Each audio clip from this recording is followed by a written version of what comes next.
আজকে আমরা অটোক্যাড দিয়ে স্টেয়ার তৈরি করে দেখাবো। টু ল্যান্ডিং স্টেয়ার, লাইন নেব, এল লেখে ইন্টার লাইন দিয়ে কাজটা দেখাবো।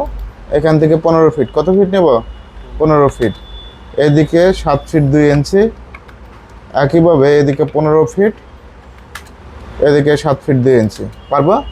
আমাদের পার্টিশন হল কত ইঞ্চি? 5 ইঞ্চি। ও লেখে ইন্টার, 5 লেখে ইন্টার, আউটসাইডে 5 ইঞ্চি করে হবে। তারপরে আমরা ফিলেট করব, এফ লেখে এন্টার। ফিলেটের shortcut key? এফ লেখে enter, first point, second point, first point, second point, first point, second point, first point, second point. Landing দিতে হবে, ও লেখে এন্টার, 3 ফিট 6 লেখে এন্টার। আশা করি পারবা। অফসেট 10 ইঞ্চি করে নেব।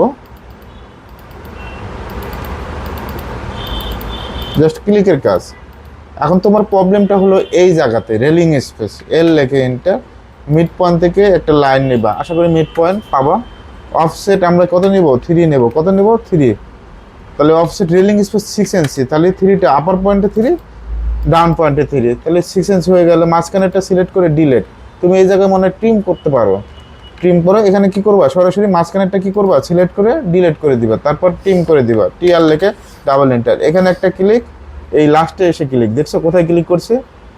ক্লিক করো, তারপর ফিলেট, এফ লেখে enter, first point, second point. একইভাবে এটা ফার্স্ট পয়েন্ট, সেকেন্ড পয়েন্ট।